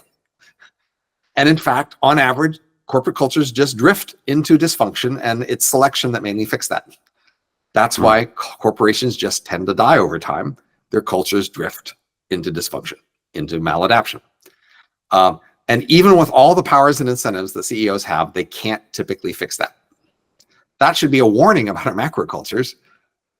How are we supposed to understand and control our macrocultures when we have less visibility into them, less control over them, less powers over them? In whoever we give powers has less incentives. It's just a much harder problem to understand and control our macrocultures compared to a corporate culture. And with corporate cultures, we usually can't control them and they usually drift into dysfunction, and selection is what fixes them. So that suggests that you really want selection. I should mention that with the deep multiculturalism, you want more variety, but what you want is a combination of variety, more variety and less drift. So we could also help that scenario by discouraging drift. We might be able to perhaps get our culture to see drift as risky and not so, because many ancient cultures revered their cultures and were wary of changing their culture. Our culture today celebrates changing our culture. So could we somehow adopt a more literally conservative view wherein we were less eager to change our cultures and more wary of changing them, and maybe even more idealized keeping cultures from changing? That isn't enough by itself, but it could be work with more variety together to produce more selection. And of course, the third element is more selection. What if we just had more wars or other disasters that cause selection? I mean, I don't want to wish more wars on people, but honestly, if you had a high enough rate of wars going on, that would in fact be strong selection. that was probably the strongest selection factor for the last 10,000 years was war. Cultures. Mm. Oh, well, I mean, it certainly drives a lot of funding for technological innovation in some ways, right? It's driven I mean, some, right? But it's still a minority of the economy. I mean, even in the US, defense spending is like more than 5% of the economy, maybe 3%. So that limits how much funding it can be giving for innovation because it's only a tiny fraction of the economy. And it's less funding for military. It's more actual. It's the actual selection of war that would be the mechanism that would prevent cultural drift. But that means some cultures have to lose by losing wars, which would be. Do you think there's any hope in trying to understand the landscape of cultural possibility and try and etch out what it looks like in a way, and try to understand what it is, the function of culture that is useful, and the stuff that isn't? I mean, it could help. I mean, there's certainly no reason not to understand it, but I guess my best bet would be if you could understand the process of cultural change enough to make that vivid to the people who are pushing to change it, so that you could get them to back off from trying to cause such rapid change so often. That would be my best hope, is to make that vivid. Of course, you'd also like to make vivid where is the deep variety and where is the shallow variety, and let people really see, it's the deep variety that matters more. But people tend to focus when they think about cultures in shallow cultural variety. So people say, look, how could we have a world monoculture? Look at all the different kinds of music, look at all the different TV shows, look at all the different hobbies people have, look at this enormous variety. And there is enormous variety there. It's just not variety of the kind that cultures share across the culture, like the blinking norms, right? That's the problem. With things that we're allowed to vary on, where we don't have strong norms to enforce conformity, well, yeah, we have a lot of variety in those, and those aren't a problem. So if we could get people to just see that they do have a bunch of these cultural norms that they do share, and that there is low variety of it, maybe people could be more disturbed to see how little variety we have. But even then, often they love that fact. So many people love the fact that a century ago, the world had all these different conflicting cultures who had world wars and didn't understand each other and didn't think well of each other. And now the world together, we have mutual understanding and mutual peace and trade. And we get together at conferences and we respect each other. And we all agree about the value of education and the value of paying enormous attention to each child all the time, and the value of art. Like, we like the fact that we share a culture, and many deep cultural values are shared. People like that. So the hard thing is to get them to see that as a risk, as something that has a problem with it. If we did develop like a super powerful AI that would be able to simulate culture without actually destroying our own in the process, maybe we could do some form of indirect normativity where we have an oracle AI that says, hey, here are all sorts of permutations on cultural value that could sprout off from here, and I'm simulating all these cultures, and I have such a huge amount of computational power. I can do that. I think the key lessons don't need very complicated simulations. It's fine to do simulations. More realistic simulations are better in some sense, but the key lesson here, so imagine somebody who's really passionate about, say, transgenderism, right? They think in the past people didn't care about this, they had the wrong values about this. Today, more people have the values I treasure, but not enough, and I really want to push for more valuing, agreeing with my values on transgender. The question is, can you get that person to see that process that they're involved in is attaching themselves to a value, that they're trying to change culture, is the thing that's causing drift in the long run? Get them to imagine what happens if 100 other groups like that happened over the next century, each with its own new concept of values, each pushing in a new direction. What's the net effect of that on the world over that time? That's the thing to get them to see, is to be able to imagine that. I don't know you need that complicated a simulation to convey that, but even to get people to engage and People to are see doing the that. simulations in their head. Not everybody's willing to do that. So Right. offloading the head simulations that we do in our little skull-brown brains Right. to a supercomputer that might be, you know, smarter than us in many ways and can sort of do a Right. deep sort of simulation across many different varieties of growth and cultural change, And then maybe we'd be in a bit better position to be able to I certainly compare. don't object, but you know, I'm an economist. I'm a Yeah, social sure. scientist in a world where people sometimes do simulations, and it's actually honestly hard for social scientists to do simulations to get the attention of other social scientists, much less the public, because there's just so many different ways to interpret a simulation, so many different choices you might have made, so many different ways to frame it. It's hard to convince somebody that this was a robust simulation. It wasn't just the outcomes weren't as a result of all of the particular choices you made in the search to get the answer you wanted. That's hard to do among social scientists who are willing to look at a lot of the details of these. So there's a much bigger challenge to get ordinary people to believe and be persuaded by the results of computer simulations of society. I'm just going to tell you that. It's even hard to get ordinary people to buy a simple game theory argument about that's true. society. And it's just way more ways to be skeptical about a computer simulation, because most social scientists are in fact people don't disagree with the simulation theorists, the social scientists, and the game theorists, or maybe that's a cultural change we need. Get people to trust social scientists or game theorists, but then you also have to make those people actually tell the truth, as opposed to tell whatever is in the interest of. So honestly, much of social science is in the service of various activist groups that are trying to push for various cultural changes, rather than trying to check those people and discipline them, or often see themselves literally in the service. That is, they see their highest goal as trying to push for some kinds of social change. Many social scientists are in that mode. That's what they're trying to do.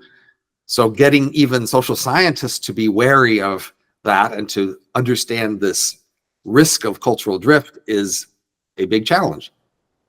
Right. I mean, a lot of social science probably can't be really tested in the real world unless the experiments are played out. But what aspects of social science do you think could be more amenable to empirical testing, such that they would have to be believed if they could be proven and replicated? I mean, obviously, the academic literature and the concepts I'm most drawing on here for the discussion I'm talking to is the literature of cultural evolution. Cultural evolution is still a relatively small part of social science. It doesn't have its own discipline, for example, you know, and the first simplest step would be to get the specialists in the field of cultural evolution to be the one saying what I'm saying instead of me, to use their authority as a specialty field who knows the most about cultural evolution to say to the world, yeah, we have a problem with maladaptive cultural change. And to be willing to say that and explain it to people, and then they can use all of their evidence that they've been persuaded by internally to convince themselves of all the particular views they have on cultural evolution, then to try to persuade other social scientists and then the rest of the world about this key problem. So I've talked to some relatively elite people in cultural evolution and read them, and they seem to know that this is an issue and agree with it. That is, what I'm telling you isn't some radical view that isn't roughly known by cultural evolution. They know that cultural evolution can go wrong.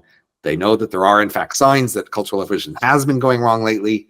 They do get that less variety and selection pressure is a problem with evolution, but they've just been shy about saying this to the public. That is, this is still a small field. They crave respect. They don't want to be, you know, saying things that might get pushback, that might get people complaining about them. Which makes sense. Yeah, I understand. Yeah, they've all got a livelihood to protect, and they've all got, you know, their peers that they want to appeal to, and they don't want to lose friends and things like that. Sure. They don't want to buck up against sacred values, because that could, you know, end up hurting them. But I mean, I think, you know, as a futurist, you can see that to the extent this is right, a lot of analysis of the future is kind of missing the point.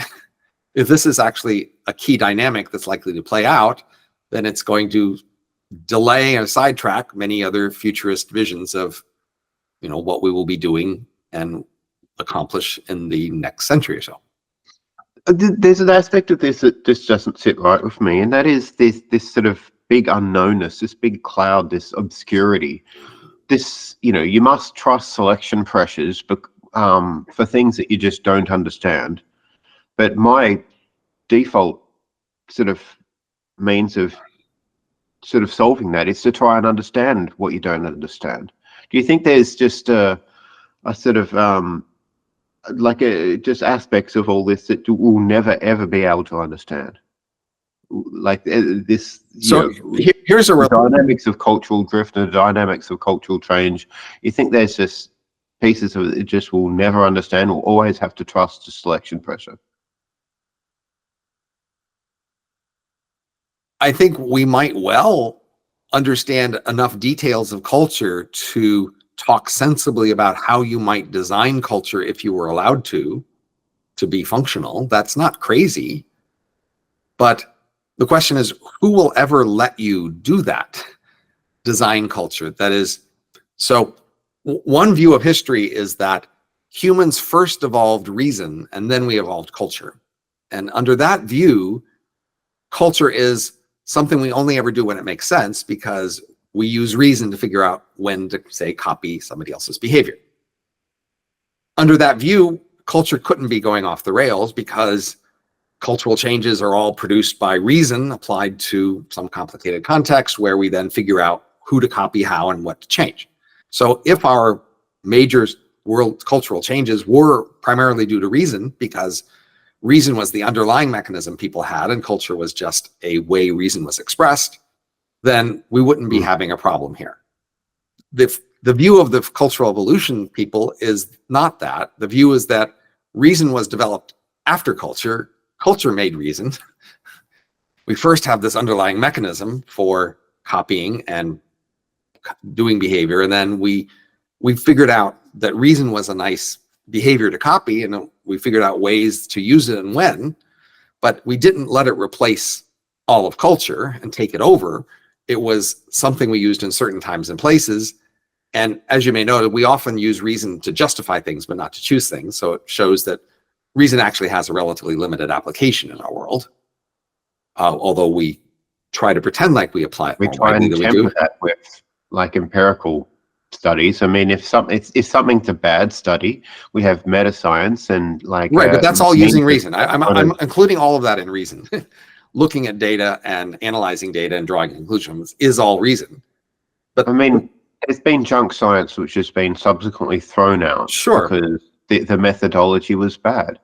Right, but look, so I am a economist who has specialized, say, in the topic of governance, and I know that, and mechanisms. I know many ways in which, economics seems to support ways we should change our institutions, but the world isn't interested in these ideas because the world really isn't interested in believing what economists say about how to change institutions. That is, the world in many ways just isn't that interested in listening to pointy head talkers about their abstract ideas and changing behavior on that basis. That they tolerate them to teach their kids to be impressive and get selected by companies, but they don't actually want to do what they say. So even if we could get a detailed analysis of culture and its structure and what it causes, the question is, could you actually get people to change their process of cultural change on the basis of that analysis? That's analogous to sort of changing our government from what we have now to Futarchy on the basis of listening to analysis of people like me saying, yeah, that would work better. But nobody wants to do that. Nobody is at all interested in listening to academics tell them how to change the structure of government, because nobody wants to change the structure of government on the basis of abstract ideas. That's not something anybody's interested in, really. Really? Really? I have a bit more faith than you, perhaps. I think people do listen to reasoned arguments and change based on them, but not everybody. Maybe it's a slower process than I'd like. Maybe it's a much slower process than you'd like. For example, the specialists in the field of economics of medicine have known for a long time, since at least 50 years now, basically, that on the margin, medicine has very little health benefit. And so we don't need to be spending as much as we do on medicine because the marginal effect of medicine is very low. We've known that for a long time, and the world just doesn't want to change its behavior about spending a lot on medicine on the basis of that abstract academic analysis. So that's a pretty simple, direct thing. But so that's my experience, you see, embedding myself in the world of ideas and analysis and realizing that you have pretty solid arguments for ways the world should change, and the world just doesn't listen. It doesn't care. And people are much less sensitive about that than they're going to be about culture. People are going to be maximally sensitive about culture. When they have a moral campaign they're on and they want to change the world on the basis of that moral campaign, I don't see what sort of abstract analysis they might listen to back off on that moral campaign, because they really love that and they think it's the most important thing and they think it trumps everything else and that there is no possible argument against it. That's how people feel about moral campaigns. Yeah, I guess because people don't ground morals in real world phenomena. They just assume that what they are is what they are. Well, they have some way they came to them, but they aren't very aware of exactly how that happened. But once they have this in their mind, it feels very compelling that it's just obvious. Yeah, well, that's the start point of your analysis here. It's like you believe very strongly the values that the culture that you're embedded in tells you. Right. And if you don't, you may be selected out. Right. The culture will punish you for not embracing its values, and they just seem obvious, right?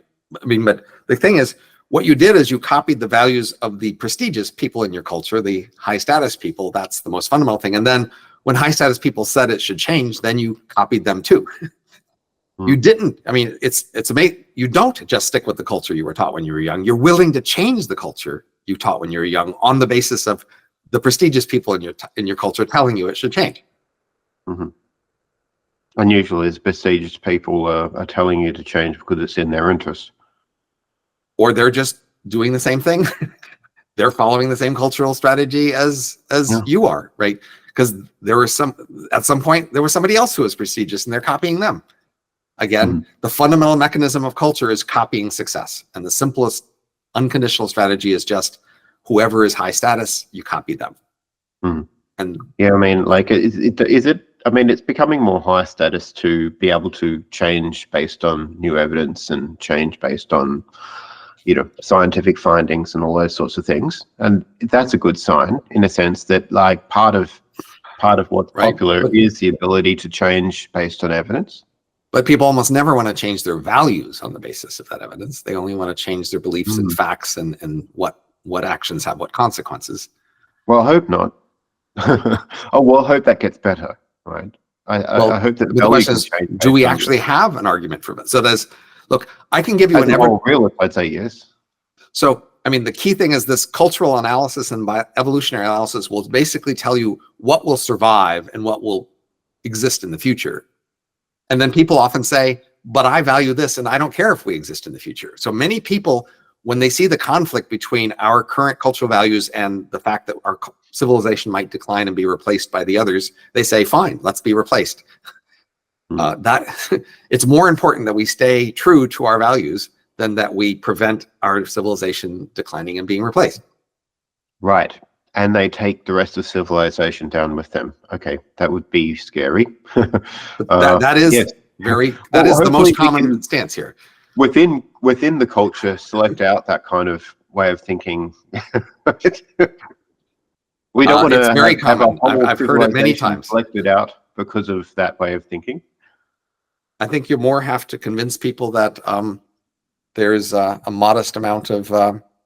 They don't have to give up that much of their culture. That it is only a bit that they have to give up. True. Is it almost time for you to have dinner? Yep, it's about time for me to go home. Yes, I kind of got that impression. But yes, it's getting, I guess we're above 2 hours now. But is there anything you'd like to sum up with? Is there any, like, a conclusion or I think I've definitely gotten to say plenty of things here. I don't feel I haven't gotten to have my say. So I just say, look, this is only something I've been thinking about for 3 months now. So I've got to admit a lack, not of the expertise of somebody who's been at this for 30 years. And so I am a little bit puzzled why the other people who are experts in cultural evolution haven't been saying this before me. There are people who have been doing this for many decades. Although maybe they think they have said it, it's just hard to get the word out. doesn't look easy to fix. And all the plausible fixes just look pretty hard. But nevertheless, it's a problem we face. And so, I feel like, what else do you do but figure out what are the biggest problems and bang your head against them as best you can? So that's what to do here. Mm-hmm. Well, it's been wonderful having you again, and it's certainly a very interesting topic, and I really hope there can be more achieved here, whether more progress can be made on this front. And I look forward to hearing more of what you have to say once you've had a lot more time and a lot more people get to weigh in on this, for sure. I hope we'll talk again about it, I guess. Yeah. All right. Well, thanks. Yes, and you have a wonderful dinner. Take care, Adam. Now 30. All right. Bye.